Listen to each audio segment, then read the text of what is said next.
Hello everyone, welcome back to another episode of r/AITA. In today's episode, AITA for buying my biological daughter a car but not my stepdaughter? AITA for wearing scrubs even though I'm not a nurse. AITA for not wanting to be near a screaming baby while having drinks. Before we get started, make sure to subscribe so you will never miss a video. So let's get started. AITA for buying my biological daughter a car but not my stepdaughter?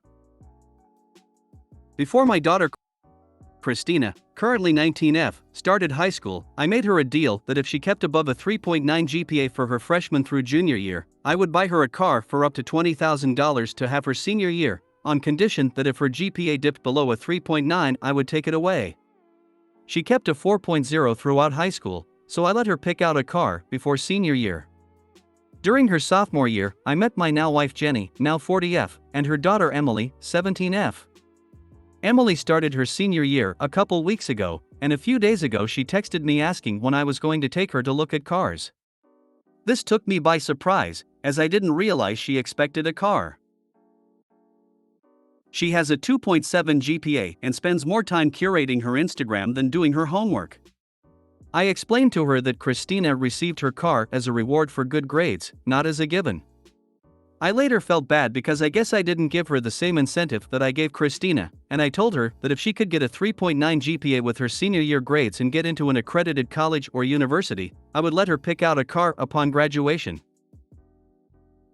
I thought this was a fair deal, or even unfair towards Christina since I made her keep a 3.9 for all 4 years of high school, but Jenny pulled me aside after Emily went to school and told me I was being unfair since Emily had different circumstances than Christina. For background, Jenny's ex-husband and Emily's bio dad was a very wealthy man who spoiled the crap out of her. Everything she wanted, all she had to do was ask for the first 12 years of her life. She didn't try in school because her dad promised he would get her into any college she wanted and give her a job at his company afterwards. Then, when Emily was 12, her dad was arrested for serious tax fraud. Essentially, he is in prison now, and Jenny has some money of her own but nothing compared to the life of luxury they were both used to. I think Emily is very hurt by what happened, and she also hasn't had the chance to develop a work ethic. I told Jenny that I think my only wrongdoing was not helping Emily develop a work ethic sooner, and that my hope is that she rises to the occasion, cleans up her act, and gets the car. I also said I would do everything I could to help Emily research colleges and perfect her application, but Jenny wasn't having it. She and Emily have both been giving me the cold shoulder the past couple of days and still think I'm treating Emily unfairly. I really don't know what to do.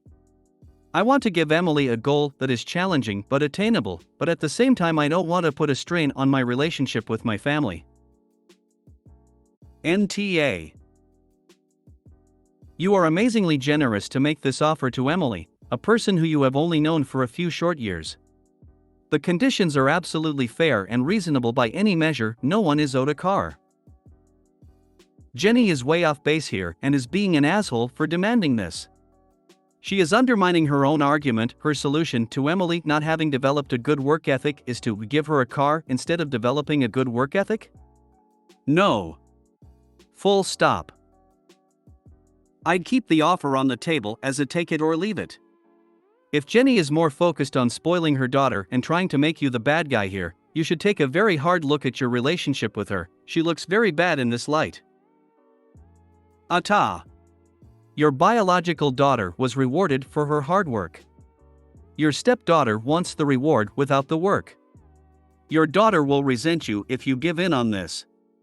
Your stepdaughter will resent you without cause if you don't. Do the right thing. Wait, you met Emily and her mom a couple of years ago? And her mom expects you to fork over the cost of a car just because? No, NTA. You offered a deal far more lenient than the deal you offered Christina. It absolutely would be unfair to Christina to get Emily a car just because, life took a U-turn on her. It's Jenny's responsibility to provide a car for her daughter. Emily's circumstances have nothing to do with it. That is not your mess to fix. Frankly, it's generous of you to even offer to buy a car for someone who entered your life only a couple of years ago. NTA. Your wife is the problem here. She needs to start parenting. AITA for wearing scrubs even though I'm not a nurse. 5 years ago, when I was in high school, I got a job as a kennel technician at a pet store. When I got the job, I was told to go get a few pairs of scrubs, and that I need to wear scrubs to work every day. I helped people out around the store just like all of the other employees, but my main job was to help the vet take care of the puppies. Obviously, the vet did the heavy lifting and I was just there to assist. I don't know for sure why I was required to wear scrubs when the most medical thing I did was give the dogs their medicine, and I'm pretty sure it was just so the kennel techs looked professional. The owner was a bit pretentious and was always concerned with appearing professional. 3 years ago when I started college, I had to quit my job at the pet store. I was determined to pay my way through college and not take out any student loans, and as much as I loved that job, it did not pay very well. When I quit, I got rid of all of the shirt scrubs, but I kept the pants because, as it turns out, nurses have been holding out on us, and scrubs are really comfortable. I treat them like sweatpants. They are comfortable and just something for me to wear around the house on my day off, but I would never go out in public wearing them. Fast forward to 2 days ago, when I went out to go check the mail while wearing some of my old scrubs without thinking about it. Our neighbor who lives in front of the mailboxes was out watering her garden and she perked up when she saw me. She got all excited and told me about how her daughter was a nurse, and how she knew I was in college but she didn't know I was going to college to be a nurse. So I of course cut her off and said, "Oh, I'm actually in college getting a degree in history," and I go on to explain why I had the scrubs and all that. To say she was mad about me wearing scrubs would be an understatement. She compared it to stolen valor, when people dress up like veterans and first responders when they aren't. She went on and on about how hard her daughter worked to become a nurse, and that nurses have earned the right to wear scrubs. I was honestly a little baffled, because I wasn't trying to pretend to be a nurse, and now, one of my neighbors who I barely know is lecturing me in the middle of our neighborhood. She posted on Facebook that afternoon that she saw someone out in public wearing scrubs, and that when she talked to them it turned out they weren't even a nurse. It was very clear that she was talking about me, but I do appreciate that she said it was a stranger at a grocery store since she is friends with a lot of the people in our neighborhood. I didn't even consider that I could be in the wrong until I saw how everyone who was commenting on her post was agreeing with her. So am I the asshole? NTA. Your neighbor is gatekeeping pants. NTA.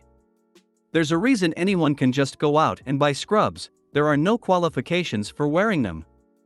You could have just as easily been a dental office receptionist or work at a spa. NTA. The spa I go to, they all wear scrubs. The vet techs and receptionist wear scrubs. It is hardly just a medical professional thing. Your neighbor complaining about stolen valor dilutes actual stolen valor. I feel the same way about people, like me, who wear running sneakers with no intention of ever running anywhere.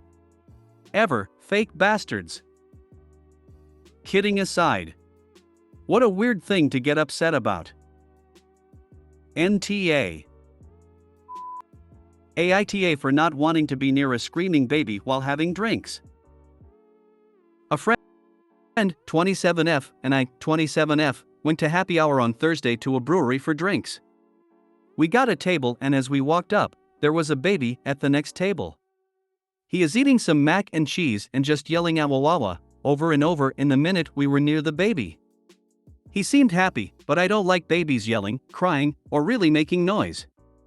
It really bothers me. I asked my friend if she wanted to move tables, and I told her I didn't want to be near a yelling baby.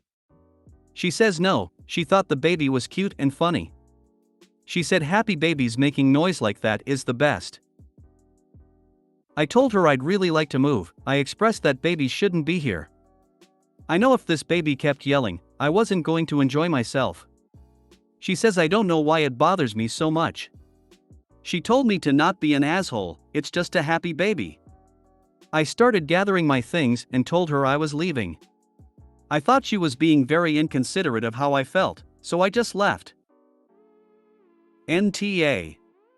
I wouldn't want to be near a screaming baby either. You have choices and you made one. Nah. It's fine if you didn't want to sit there. It's fine that she didn't want to move. And it was a toddler, not a baby. Babies don't eat mac and cheese. For the record, babies and toddlers, like all other people, make noise. A lot of breweries can be family friendly. Most of the ones in my town are. Also, people in general make noise. Not just babies. Nah. She doesn't care about the noises a toddler makes, and you do. You couldn't come to an agreement. If your intentions are to be surrounded only adults and drink liquor, I'd meet her at a bar, as most, if not all, breweries are family friendly. If you made it to the end of the video, thanks for watching. Don't forget to like, subscribe and share, and we will see you in the next video.